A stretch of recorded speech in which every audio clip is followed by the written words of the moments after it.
Assalamualaikum warahmatullahi wabarakatuh. Perkenalkan nama saya Yoce Malombasi, guru dari SMK Negeri 1 Jeneponto. Pada kesempatan ini, saya ingin berusaha memaparkan terkait dengan pengalaman saya, pendidikan yang memerdekakan dan penerapannya di sekolah. Video ini saya tujukan kepada seluruh rekan guru di SMK Negeri 10 Jeneponto dan peserta CPP Angkatan 9. Baik, menurut saya, pendidikan yang memerdekakan adalah pendidikan yang memberikan keluasan dan kebebasan kepada murid kita untuk mengembangkan agar dia bertumbuh sesuai dengan potensi yang dimilikinya. Sehingga tujuannya pendidikan yang memerdekakan adalah ingin memaksimalkan semaksimal mungkin potensi yang dimiliki oleh murid kita dalam rangka menyongsong masa depan baik dalam kehidupannya secara pribadi maupun secara berkelompok di masyarakat. Teman-teman sekalian, sudah begitu banyak teori tentang pendidikan yang memerdekakan, tapi masih kurang yang memahami bagaimana sih cara untuk menerapkan pendidikan yang memerdekakan di sekolah. Baiklah, menurut saya ada 3 aspek yang harus kita lakukan dalam rangka menerapkan pendidikan yang memerdekakan. Yang pertama, aspek pertama, seorang guru harus memahami seluruh kebutuhan yang dibutuhkan oleh siswa, baik dari segi minatnya, baik dari gaya belajarnya, maupun dari profil murid itu sendiri. Nah, bagaimana cara mengetahui itu semuanya? Kita harus melakukan tes diagnostik. Tes diagnostik ini digunakan untuk menganalisis dan mengelompokkan dan sekaligus memetakan minat siswa, gaya belajarnya, apakah ada bergaya belajar kinestetik, audio, maupun visual.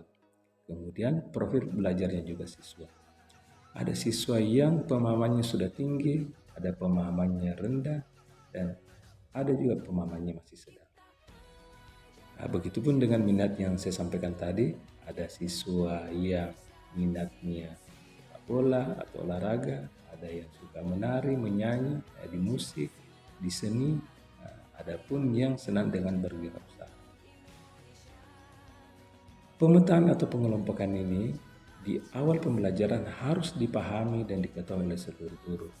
Gunanya agar dalam melakukan proses pembelajaran, guru mampu mengetahui murid mana yang membutuhkan perlakuan A dan murid mana yang membutuhkan perlakuan B.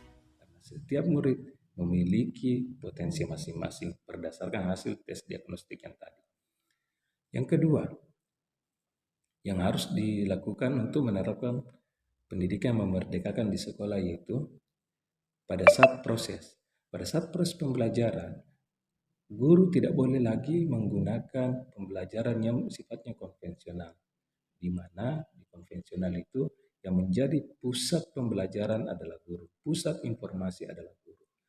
Dalam pendidikan yang memerdekakan, kita dituntut untuk memberikan kesempatan, kebebasan kepada murid kita dalam rangka mencari informasi sebanyak-banyaknya dimanapun berdasarkan minat, bakatnya, ataupun gaya belajarnya sebagaimana yang telah ditemukan di fase awal tadi. Seorang guru juga tidak boleh lagi memaksakan kehendaknya, tidak boleh lagi bersikap kasar dalam kelas.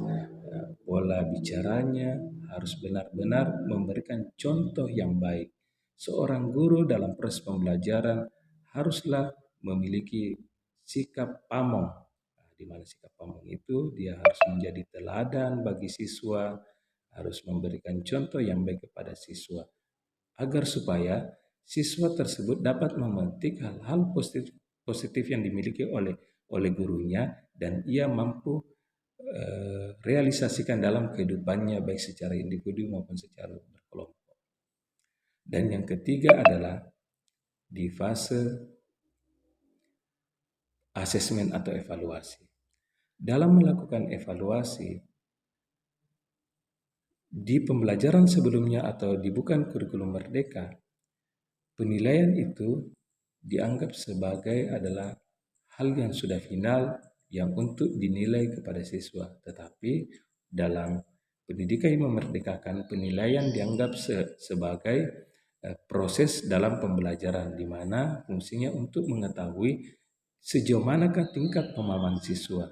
Ketika seorang guru sudah mengetahui letak letak pemahaman siswa tersebut, maka itulah yang diberikan perlakuan terhadap guru tersebut. Apakah perlakuannya ketat atau kurang ketat. Selain itu, asesmen yang dilakukan di eh, pendidikan yang memerdekakan tidak boleh di akhir pembelajaran saja.